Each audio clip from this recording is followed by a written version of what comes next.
নূরে হক মোজাসম বলে এসে মা আমিনার কোলে 12ই রবিউল আউয়ালে। জোরে হবে না সুবহানাল্লাহ? আরো জোরে হয় না? 12ই রবিউল আউয়ালে ফোটে ফুল পাপড়ি ওই মেলে, যেন চাঁদ পূর্ণিমার খেলে, মেঘেদের পর্দা তোলে। জোরে হবে না? মেঘেদের পর্দা তোলে। আল্লাহুম্মা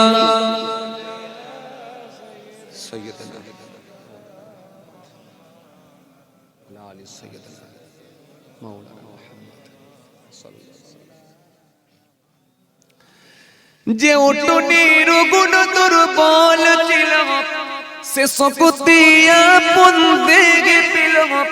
ওই শুকনো ছিল দুধের বাট, সে বাটতে দুধ যে ফিরে গেল। যে দেখল রহমতি এই নূর। জোরে হবে না? আরো জোরে হয় না? যে দেখল রহমতি এই নূর, হলো তার আধার মনের দূর। কি শক্তি নূরের ফুলে, কি শক্তি নূরের ফুলে। নূরে হক মোজাসম বলে এসে মা আমিনার কোলে, 12ই রবিউল আউয়ালে, 12ই রবিউল আউয়ালে ফোটে ফুল পাপড়ি ওই মেলে, যেন চাঁদ পূর্ণিমার খেলে, মেঘেদের পর্দা তোলে, মেঘেদের পর্দা তোলে। আল্লাহুম্মা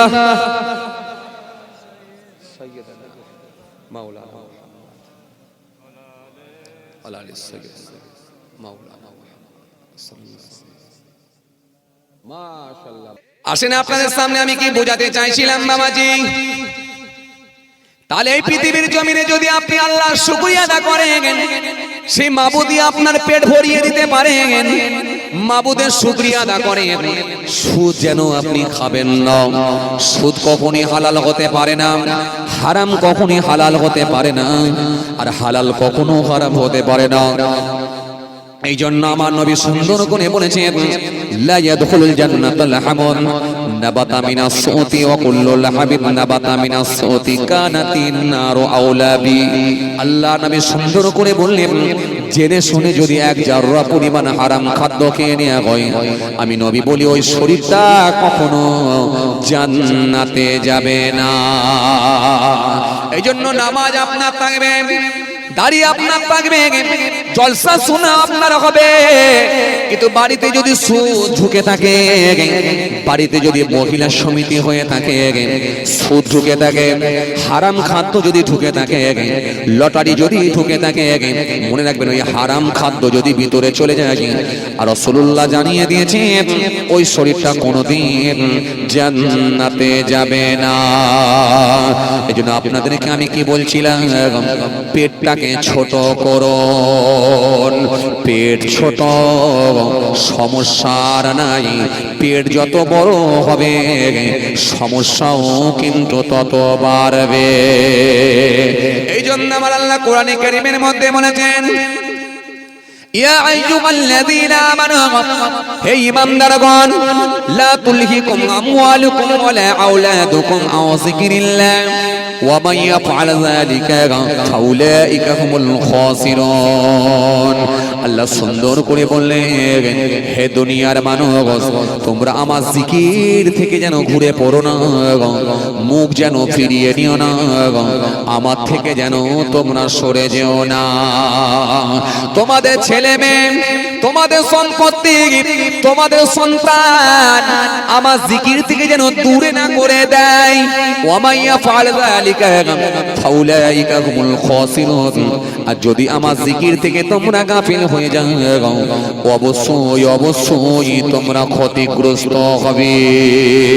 এই যে পৃথিবীর দিকে যদি তাকান, হাজার হাজার কোটি টাকার মালিক হওয়ার পরে শান্তি তাদের ভেতরে না গায়, শান্তি আবার আল্লাহ তুলে নিয়েছে।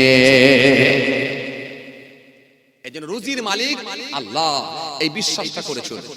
পাঞ্জাবের জমিনে একজন হাকিম সাহেব ছিল। হাকিম সাহেব কোথায়? পাঞ্জাবের জমিনে। পাঞ্জাবের জমিনে একজন হাকিম সাহেব ছিল। হাকিম সাহেব কিন্তু মস্ত বড় আল্লাহওয়ালা ব্যক্তি ছিলেন, মস্ত বড় আল্লাহওয়ালা ব্যক্তি। জি, মস্ত বড় আল্লাহওয়ালা মানুষ একজন হাকিম সাহেব। তিনি হেকিমি চিকিৎসা করতেন। আপনারা যেমন মাঝে মাঝে দেখেছেন না, আয়ুর্বেদিক ট্রিটমেন্ট হয়, জি, হোমিওপ্যাথি ট্রিটমেন্ট হয়, অ্যালোপ্যাথি ট্রিটমেন্ট হয়, গাছগাছরা দিয়ে ওষুধ হয়, অনেকে আবার হুজুররা সব অনেকে মাদুলি দেয় বা অনেকে ঝাড়ফুঁক করে, এগুলো সব করে। কথা বলেন ঠিক কি না? চলে।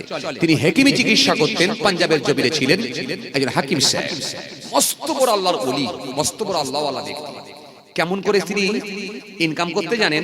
যেহেতু আপনার কাছে সামনে আজকে আমি টপিক রেখেছি ইনকামের কথা, টপিক রেখেছি যেহেতু আয়, ইনকাম কেমন করবেন, পেট ছোট করবেন। আজকে যেহেতু এই বিষয়ে আলোচনা করছি, একটু হাকিম সাহেবের কথা বলি, ভালো করে শুনুন। কষ্ট হচ্ছে আপনাদের? জোরে বলেন মাশাআল্লাহ। আসলে খেয়াল করেন তো, এই হাকিম সাহেব তিনি যখন বাড়ি থেকে বেরোতেন, ওনার আহলিয়া, ওনার বিবি বলতেন, স্বামী আজকে প্রয়োজনীয় এই জিনিসগুলো লাগবে। হাকিম সাহেব বলতেন, তোমার যা যা লাগবে সব তুমি ফদ্দ করে দাও, সব তুমি ফদ্দ করে দাও। তো হাকিম সাহেবকে ফদ্দ করে দেওয়া হতো।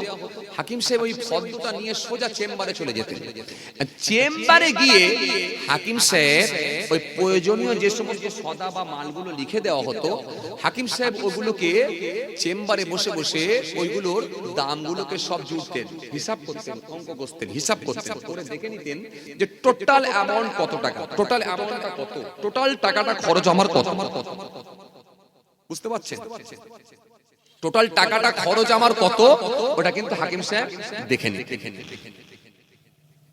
হে তরুণিয়া, নওজোয়ান যুবকেরা, হে আমার মুরব্বিয়ানেরা, বাবারা শুনে কে দিন, বাবারা জেনে কে দিন। হাকিম সাহেব সকালবেলা দোকানে যাবেন, চেম্বারে যাবেন। বিবি সেই সময় বলল, স্বামী আজকে আপনি চেম্বারে যাবেন, কিন্তু আমার প্রয়োজনীয় কিছু মাল লাগতো, কি আপনি কিনে আনবেন? হাকিম সাহেব বললেন, ও আমার বিবি, কি কি মাল লাগবে আপনি একটু ওখানে আপনি একটু লিখে দিন, কি কি মাল লাগবে তুমি লিখে দেখো। বিবি সেই সময় পদ্ধতি লিখে দিতে লাগলেন। আলু লাগবে, পেঁয়াজ লাগবে, আদা লাগবে, পেঁয়াজ লাগবে, টমেটো লাগবে, ঢেঁড়স লাগবে, কাঁচা লঙ্কা লাগবে, বাজার থেকে একটু মাছ নেবেন, আদা নেবেন, রসুন নেবেন। বাজারের পদ্ম লিখে দিতেন আর দোকানের সদাগুলো লিখে দিতেন।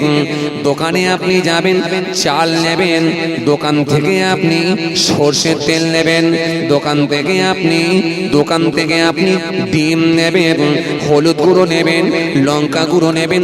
দোকানের পদ্মটা তিনি করে দিতেন, সুন্দর করে পদ্ম বানিয়ে দিতে, পদ্ম করে দিতে। বাজারে যা যা লাগবে সেগুলো পদ্ম, দোকানে যা যা লাগবে প্রয়োজনীয় মাল আপনাদের সব মাঝে মধ্যে পদ্ম করে দেয়। তো আপনাদের বইয়ে দাঁড়া নাকি কথা বলছে? বউটো আছে তো আপনাদের নাকি? কথা বলে নাকি? হ্যাঁ বলছে হুজুর বউ বুড়ি হয়ে গেছে, ও মুখস্থ হয়ে গেছে। ও আচ্ছা, মুখস্থ হয়ে গেছে। বউ মনে হয় বুড়ি হয়ে গেছে। বউ বুড়ি হলো তো বরটা কত বুড়ো হতে হবে, তাই না? তার মানে আমার সব দাদু হতে হবে। তারপরে ছেলেরা দায়িত্ব নেই। এখন তো আর কিছু করার নেই, এখন আমাদের কি দায়িত্ব নেই? হ্যাঁ, মাঝে মাঝে এগুলো পদ্ম করে দেয়। জি, কেন? তারাই তো সংসারটা চালায়। জি, ঘরটা তো তারাই দায়িত্ব নিয়ে চালায়। জি, কথা বলেন ঠিক কি না? জি, একটা মহিলার দরকার। একটা মহিলা না হলে কিন্তু ঘরের সৌন্দর্য হয় না, ঘর কিন্তু মানানো হয় না। জি, আপনি দেখবেন আপনার বিবি যখন মায়ের বাড়ি যাবে, দেখবেন ঘরে যেন কিছু ফাঁকা, ঘর যেন ভালো লাগে না, ঠিক না ভুল বলে? বিবি আর দুটো সন্তানও নেই, ঘর পুরো ফাঁকা, আপনার আহলিয়া নাই তো ঘরে যেন মনে হচ্ছে কেউ নাই, ফাঁকা হয়ে গেছে ঘর। কি কথা ঠিক না? এই জন্য অবশ্যই আপনার বিবি আহলিয়ার অবশ্যই দরকার। আমার আল্লাহ পাক রব্বুল আলামিন এই জন্যই তো আদম আসলামকে বলেন, আদম তুমি জান্নাতের ভেতর আছো, খুব অসুবিধা ফিল করছো, আমি বুঝতে পারছি, তুমি খুব কষ্টের মধ্যে আছো, খুব অসুবিধা ফিল করছো, তুমি যেন একটু মুখ শুকনো শুকনো লাগছে, তোমাকে যেন ভালো লাগছে না, একটু অন্য মনস্ক লাগছে, আচ্ছা দাঁড়াও তোমার একটা বউ পাঠাচ্ছি। কথা বলছেন না কেন? আরে কথা বলেন না কেন? দাঁড়াও তোমার একটা বিবি পাঠাচ্ছি, দাঁড়াও। হযরতে হাওয়া আলাইহিস সালামকে আল্লাহ বানিয়ে আদম আসলামের কাছে পৌঁছে দিলেন, যাও এবারে তোমরা আরামে থাকো, কিন্তু একটা কথা মনে রাখবে, ওই গাছের নিচে যেন যাবে না। আরে এরা কথা বলে না তো, কোন গাছ? গন্ধম গাছ, ওই ফল যেন খেও না, বাকি সব ঠিক আছে, আরাম আয়েশ করো, সব ঠিক আছে, কিন্তু ওই গাছের নিচে যেও না। তো আদম আসলামকে আমার আল্লাহ হাওয়া আসলামকে বানালেন, এই হাওয়ার আদম থেকে আমার আল্লাহ গোটা পৃথিবী ভরিয়ে দিলেন। একটা করে ছেলে, একটা করে মেয়ে, এক জোড়া করে সন্তান হতো, এক জোড়া করে সন্তান হতো, কম বেশি প্রায় 180 বার তিনি গর্ভবতী হয়েছিলেন। হযরতে হাওয়া আলাইহিস, কম বেশি প্রায় 180 বার গর্ভবতী হয়েছিলেন, এক জোড়া করে সন্তান, একটা পুত্র সন্তান, একটা কন্যা সন্তান, আবার তারপরে একটা পুত্র সন্তান, কন্যা সন্তান। এই তখন তো শ্বশুর বাড়ি দূরে হতো না, এখন তো আপনাদের শ্বশুর বাড়ি অনেক দূরে দূরে, তাই না? সব ভাঙরের মধ্যে। এই কথা বলছেন নাকি? হ্যাঁ, একটা একটা দূরে আছে, সব ভাঙরে, সব ভাঙরে, যা একটু অন্য জায়গাও জাননি। তখন কিন্তু শ্বশুর বাড়ি দূরে হতো না, মানে সেই প্রথম পক্ষে যে ছেলে মেয়ে আর দ্বিতীয় পক্ষে যে ছেলে মেয়ে, ওই ছেলের সঙ্গে এই মেয়ের আর এই মেয়ের সঙ্গে ওই ছেলে, এইভাবেই বিয়ে হতো। এইভাবে বিয়ে হতে হতে হতে হতে আল্লাহ বাড়াতে বাড়াতে বাড়াতে বাড়াতে বাড়াতে গোটা পৃথিবীতে কম বেশি প্রায় 700 থেকে 800 কোটি মানুষের বসবাস। যদি বলুন আলহামদুলিল্লাহ। জি ভাইরা আমার, চলেন দোকানে ছেড়ে এলাম। কোথায়? হাকিম সাহেব, মনে আছে তো আপনাদের? মাশাআল্লাহ, ফদ্দ, এই মনে আছে তো আপনাদের? এই ছেলেরা মন টন খারাপ নাকি গো? হ্যাঁ, দিনের বেলা সব রোজা ছিল নাকি কি জানি, এত মন শুকনো লাগছে কেন? হ্যাঁ, একবার তাকবীর দেন তো দেখি, না আরে তাকবীর। এই তো মাশাআল্লাহ, আসেন খেয়াল করেন তো, ফদ্দটা দিয়েছেন হাকিম সাহেব, ওই ফদ্দ নিয়ে সোজা কি করেছেন, চেম্বারে চলে গেছেন। চেম্বারে গিয়ে ফদ্দটা বের করেছেন, করে হিসাব জুড়ছেন কোনটার কত দাম হতে পারে। যদিও আপনারা ভালো হিসাব বোঝেন, কেন আপনারা তো প্রায় দিনই তো আমি দেখছি খালি গাবতলা বাজারে পুরো লম্বা লাইন, আর নালে পুলের হাটে পুরো লম্বা লাইন। আপনাদের ভাঙন না, ওফ কি সবজির মার্কেট, আল্লাহু আকবার, আল্লাহ, পুরো রাস্তা রাস্তা সব ব্লক করে দেয়, ভ্যান নিয়ে দাঁড়িয়ে আছে। কথা বুঝতে পারছেন? মাঝে মাঝে একটু দোয়া করি, আল্লাহ এই বুড়ো বয়সে এখনো সবজি বিক্রি করছে।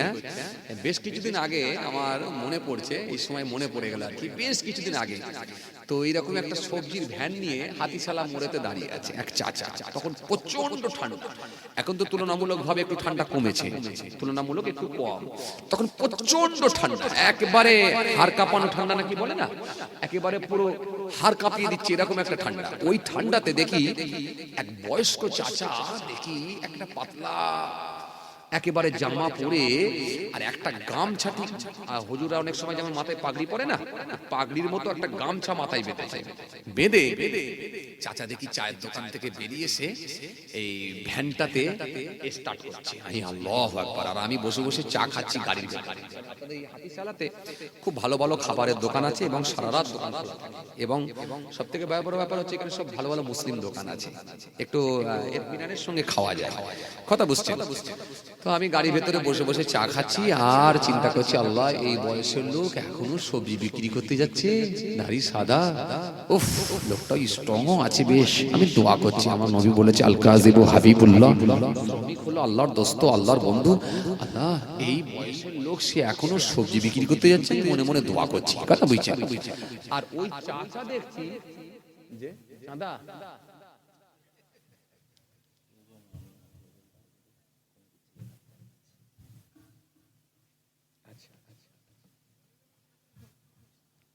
যাক, তাহলে ছেড়ে দিই, এই পর্যন্তই থাক।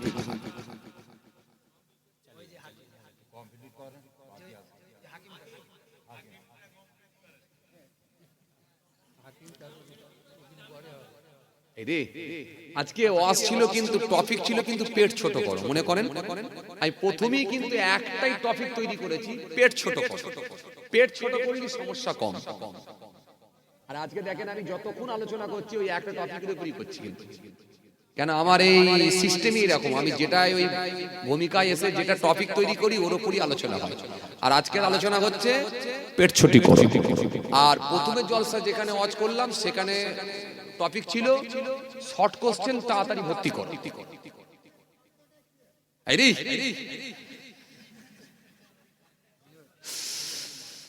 ও মাশাআল্লাহ মাশাআল্লাহ, পদ্ম কিন্তু কমপ্লিট করতে হবে, তাই না?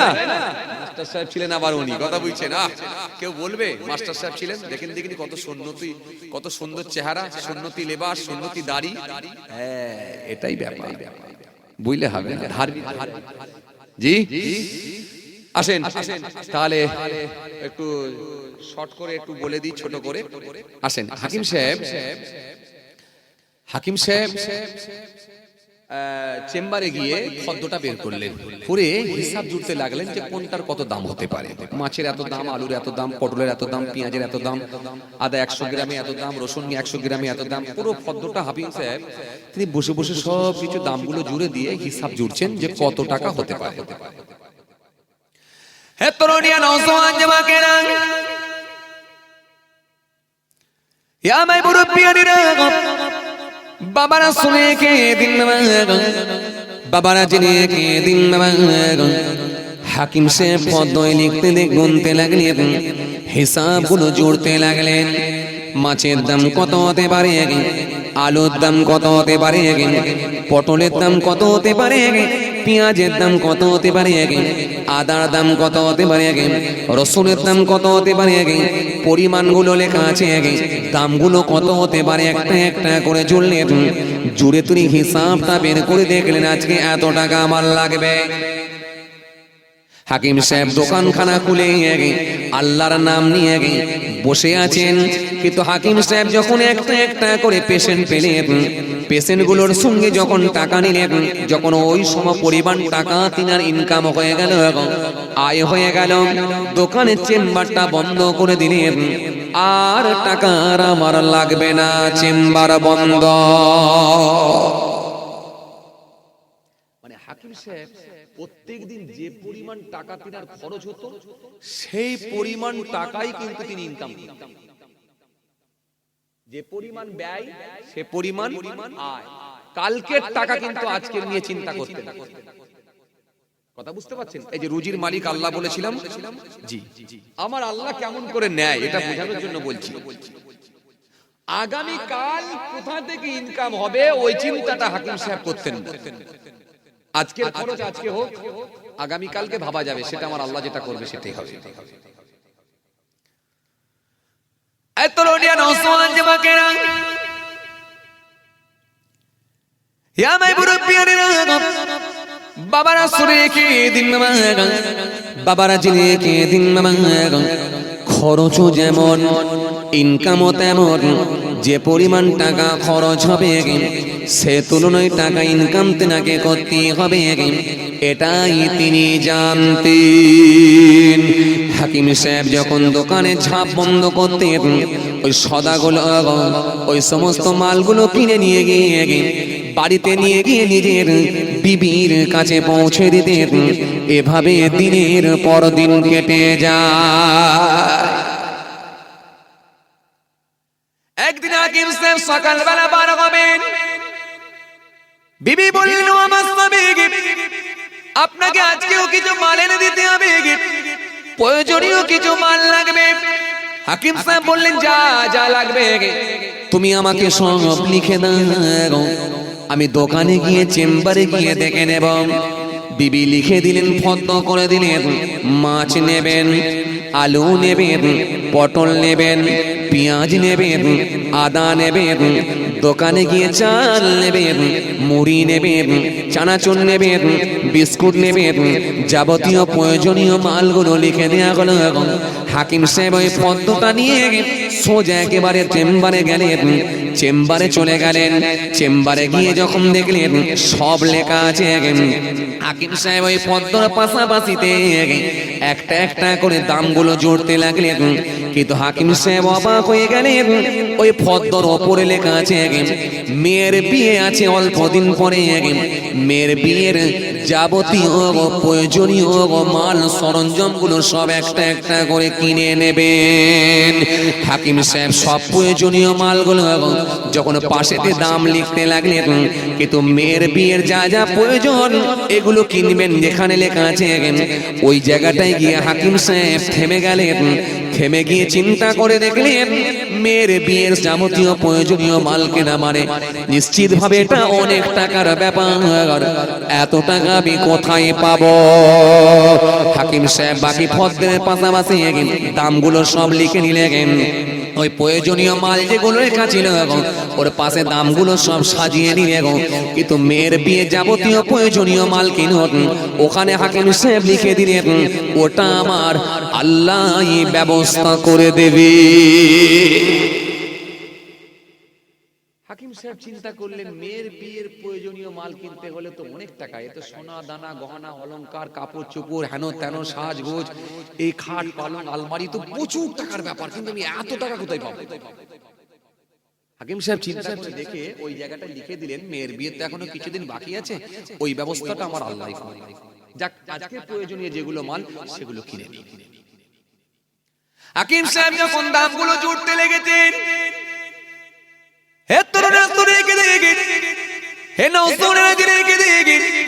হঠাৎ করে দেখা যায় লম্বা একটা গাড়ি এসে হাকিম সাহেবের চেম্বারের সামনে এসে দাঁড়িয়ে গেল।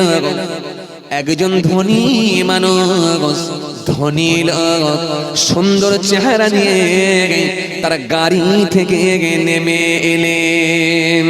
হাকিম সাহেব মনে মনে ভাবলেন এরকম গাড়ি তো প্রায় দিনই যাতায়াত করে, আজকে মনে হয় এই মানুষটা আমার কাছে আসছে, তার মানে মনে হয় আমার পেশেন্ট, মনে হয় তিনি ওষুধ নেবেন। হাকিম সাহেব চেম্বারে বসে আছেন, গুরুত্ব দেওয়া লাগবে না, দেখি কি হয়। কিন্তু ওই ধনী মানুষটা আস্তে আস্তে যখন চেম্বারের ভিতরে চলে এলেন, এসে হাকিম সাহেবকে সালাম দিলেন, আসসালামু আলাইকুম। হাকিম সাহেব জবাব দিলেন, ওয়ালাইকুম আসসালাম। হাকিম সাহেব সেই সময় বললেন, ভাই আপনি একটু আগিয়ে আসুন, আপনার পেশেন্টটা একটু দেখে নিয়ে গিয়ে। কেন হাকিম সাহেব মনে মনে ভেবেছিলেন ওই মানুষটা মনে হয় আমার কাছে ট্রিটমেন্টের জন্য এসেছে, সুতরাং আপনার পেশেন্টটা আপনার দেখব, একটু আপনি আগিয়ে আসুন। কিন্তু ওই ধনী মানুষটি সেই সময় বলেছিল, ও হাকিম সাহেব আজকে আমি আপনার কাছে এসেছি ট্রিটমেন্ট করানোর জন্য নয়, আপনি আমাকে চিনতে পারেন না, আপনি আমাকে বুঝতে পারেন না, আর চিনবেন বা কি করে? আজ থেকে না করে প্রায় 15-16 বছর আগে আপনার সঙ্গে আমার মোলাকাত হয়েছিল, আপনি আমাকে ভুলে গেছেন, কিন্তু আমি আপনাকে ভুলি না। আপনি আমাকে চিনতে পারেননি, অনেক পেশেন্ট ঘাটছেন, কিন্তু আমি আপনাকে ভুলি। হাকিম সাহেব একটু অবাক হয়ে গেলেন, 15-16 বছর আগে আপনার সঙ্গে দেখা হয়েছিল, আপনি এখনো মনে রেখেছেন? বলে হ্যাঁ মনে রেখেছি, এই পথ দিয়ে আমি মাঝে মাঝে যাই, খালি মনে করি আপনার সঙ্গে একবার দেখা করব, কিন্তু যখনই দেখা করব বলে ইচ্ছা পোষণ করি দেখি দোকান দেখা হয়, তো আজকে খোলা ছিল বলে আমি ঢুকেছি। হাকিম সাহেব বলল, তাই বলে বলুন তো ঘটনা। ওই ধনী ব্যক্তিটি বলেছিল, হাকিম সাহেব শুনে রেখে দিন, 15 থেকে 16 বছর আগে এই পথ দিয়ে আমি একদিন যাচ্ছিলাম, হঠাৎ করে আমার গাড়ির টায়ারটা বাস্ট হয়ে যায়, পাংচার হয়ে যায়। ড্রাইভার চাকাটা খুলে ফেলে, খুলে নিয়ে গিয়ে পাশে সারাতে নিয়ে যায়, আর আমি গরম ওই রোদ্রে তাপে দাঁড়িয়েছিলাম, গোটা শরীরটা আমার ঘেমে যাচ্ছিল, টসকে টসকে ঘাম জমিনের উপরে পড়ছিলাম। আপনি সেই সময় চেম্বার থেকে বেরিয়ে এসে আমাকে দেখতে পেলেন, দেখে আমাকে সালাম দিয়েছিলেন, দিয়ে বললেন ভাই আমার চেম্বারে এসে একটু বসুন। আমি আপনার চেম্বারে গিয়ে বসেছিলাম। চেম্বারে গিয়ে যখন বসলাম, চেম্বারে গিয়ে বসে যখন আপনাকে আমি দেখলাম আপনি হাকিমি চিকিৎসা করেন, আপনি একজন চিকিৎসক। আমি মনে মনে ভাবলাম এত মানুষ যখন ওষুধ নিয়ে যাচ্ছে, দাওয়াই নিয়ে যাচ্ছে, নিশ্চিত আমিও একটু ওষুধ নিলে ভালো হয়। সেই সময় আমি আপনাকে বলেছিলাম ও হাকিম সাহেব, আমি বহু জায়গায় ট্রিটমেন্ট করেছি, বহু চিকিৎসা করেছি, কোনো ফল পাই না।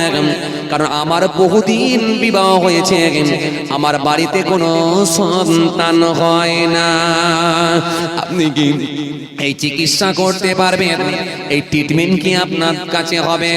হাকিম সাহেব আপনি আমাকে সেই সময় বলেছিলেন ভাই আপনি কোনো চিন্তা করবেন না, আমার আল্লাহ সবই পারেন, আমার আল্লাহ সবই পারেন।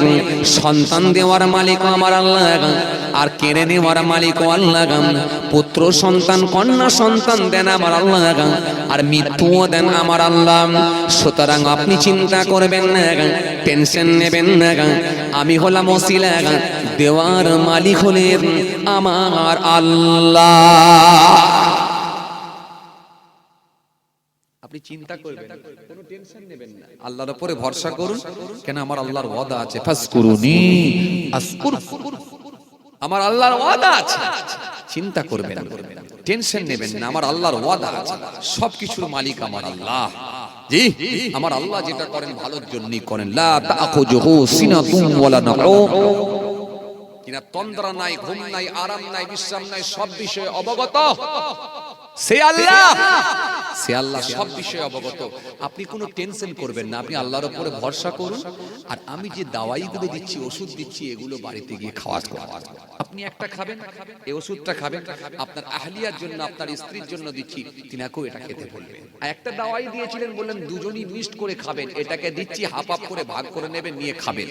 যান, আল্লাহর উপরে ভরসা করুন। আপনি আমাকে কিছু গাছগাছড়ার ওষুধও দিয়েছিলেন, আয়ুর্বেদিক কিছু ট্রিটমেন্ট করেছিলেন, ওইগুলো নিয়ে আমি বাড়িতে গিয়েছিলাম। কিন্তু বাড়িতে যাবার পূর্বে ওই ওষুধ নিয়ে যখন প্যাকেটে নিয়ে আমি যখন ব্যাগে ভরেছিলাম, ভরে আপনাকে কিছু টাকা দিতে চেয়েছিলাম, আপনি কিন্তু টাকা নেন। ও হাকিম সাহেব শুনে রেখে দিন, আপনি সেদিন আমাকে কিছু আপনাকে টাকা দিতে চেয়েছিলাম, আপনি কিন্তু টাকা নেননি। আপনি সেই দিনে বলেছিলেন না না টাকা নেব না, আপনি বলেছেন আজকে টাকা নেওয়া বন্ধ হয়ে গেছে, আজকে টাকা নেওয়া আমার ক্লোজড হয়ে গেছে, বন্ধ হয়ে গেছে। আমি অবাক হয়েছিলাম, ওষুধ দেয় টাকা নাই না, ই আবার কেমন ডাক্তার রে বাবা। এই বলে আপনি দোকানটা বন্ধ করে দিয়েছিলেন, ঝাপটা বন্ধ করে দিয়েছিলেন। কিন্তু আমি বাইরে বেরিয়ে এসে পাশাপাশি যে দোকানগুলো রয়েছে তাদেরকে জিজ্ঞাসা করলাম হাকিম সাহেব কেনই বা টাকা নিলেন না? এই কেমন হাকিম সাহেব চিকিৎসা করলেন টাকা নিলেন না? দোকানদারগুলো বলেছিল ভাই আপনি জানেন না হাকিম সাহেব সকালবেলায় আসেন, সারাদিনের প্রয়োজনীয় যতটুকু খরচ ওই প্রয়োজনীয় ইনকাম করে, খরচ যে পরিমাণ ওই সমতুল্য ইনকাম তিনি করে নেন, তার বেশি হলে কিন্তু আর তিনি টাকা কারোর কাছ থেকে নেন না, ঝাপটা বন্ধ করে দেন। সুতরাং আজকের খরচ তিনি তুলে নিয়েছেন, এই জন্য আপনার কাছ থেকে আর টাকা নেন না, টাকাও কিন্তু নেবেন না। আমি অবাক হয়ে গেলাম, হতভঙ্গ হয়ে গেলাম। আমি আর কোনো কথা না বলে আমি আমার বাড়িতে চলে গেলাম। বাড়িতে গিয়ে নিজের স্ত্রীকে বললাম বিবি আমি এক হাকিম সাহেবের সঙ্গে ওষুধ নিয়ে এসেছি, কিন্তু টাকা নেননি, এই এই ঘটনা ঘটেছে। বিবি সেই সময় আমাকে বলেছিলেন ও আমার স্বামী ওই হাকিম সাহেব সাধারণ মানুষ নন, নিশ্চিত ভাবে উনি হলেন আল্লাহওয়ালা ব্যক্তি। সুতরাং আর চিন্তা করবেন না, ওষুধগুলো দাওয়াইগুলো একটু মনোযোগ দিয়ে খান। আমরা দুজনই ওষুধগুলো খেতে লেগেছিলাম। ও হাকিম সাহেব শুনে রেখে দিয়ে আমার আল্লাহ এত খুশি হয়ে গেছেন, আমার আল্লাহ রাজি হয়ে গেছেন, ওই ওষুধে ওই দাওয়ায় আমার আল্লাহ উপকার দিয়েছেন। আজকে আমার বাড়িতে তিনটে সন্তান আল্লাহ দান করে দিয়েছি। হাকিম সাহেব, আজকে আমার ঘর পুরো সুন্দর, একেবারে আমার আল্লাহ সাজিয়ে দিয়েছেন, ঘরে সব সময় হইচই চলে, তিনটে সন্তান আল্লাহ দান করেছেন। কিন্তু হাকিম সাহেব একটা কথা শোনেন, হাকিম সাহেব আমি এই আজকে আপনার এখানে আসছিলাম তার কারণ একটাই ছিল, কি জানেন? এই ঘরে আমার তিনটে সন্তান আল্লাহ দিয়েছে, সুসংবাদ দেব। তারপরে আর একটা কারণ কি জানেন? আমার একটা বোন ছিল, ওই বোনের স্বামী অর্থাৎ আমার বোনাই ইন্তেকাল হয়ে গিয়েছিলেন, আর বোনের একটাই মাত্র মেয়ে ছিল। কিন্তু আমার বোন আমার উপরে খুব আস্থা রেখেছিলেন যে যাবতীয় খরচ সব আমার বোন আমার ভাই বহন করবে। এই বলে আমাকে বলেছিলেন, ভাই মেয়ের বিয়ে দেখাশোনা ঠিক করেছি, খরচটা কিন্তু তোমাকেই করতে হবে। আমি সেই সময় আমার বোনকে কথা দিয়েছিলাম, চিন্তা করো না বোন, সব খরচ আমি বহন করব।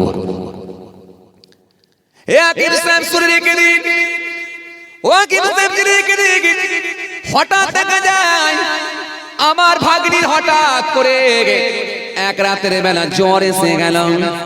জ্বর এসে যাওয়ার পরে বাড়িতে কান্নাকাটি শুরু হয়ে গেল, ওষুধ নিয়ে এসে খাওয়ানো হলো।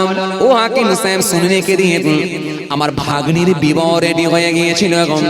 আমাকে আমার বোন যখন খবরটা দিল, ওই খবরটা পাওয়ার পরে দিয়ে আমি সমস্ত প্রয়োজনীয় মালগুলো কিনলাম, খাট কিনলাম, পালং কিনলাম, সুন্দর করে বিছানা চাদর কিনে ফেললাম, শাড়ি কিনলাম, সাজগোজ কিনে ফেললাম, অলংকার গহনাগুলো কিনে ফেললাম, যাবতীয় প্রয়োজনীয় মাল কিনলাম।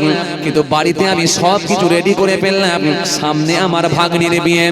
কিন্তু হঠাৎ করে এক রাতে আমার ভাগ্নির জ্বর এসে গেল। জ্বর এসে যাওয়ার পরে ওষুধ নিয়ে এসে খাওয়ানোর পরে কোনো কাজ হলো না। আমার ভাগ্নিটা এক রাতের জ্বরে দিয়ে গিয়ে ইন্তেকাল হয়ে গেলেন।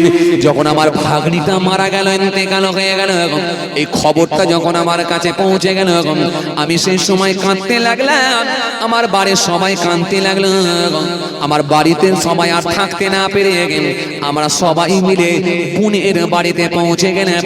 কিন্তু ইন্তেকাল হয়ে গেছে, আর তো করার কিছু না, ভাগ্নি আমার দুনিয়া থেকে চলে গেল।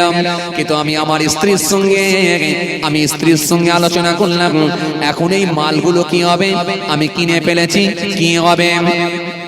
ও হাকিম সাহেব শুনে রেখে দিন, সেই দিনে থেকে আপনার কাছ থেকে যখন আমি দাওয়ায় ওষুধ নিয়ে গিয়েছিলাম, ওই সময় একটা বাচ্চা মেয়ে 7 বছর বয়স, 6 থেকে 7 বছর বয়স, ওই বাচ্চা মেয়েটা আপনার কাছে এসে আপনাকে বলেছিলেন, ও আমার আব্বা, ও আব্বাজি চলো না ঘরে খিদা লেগেছে।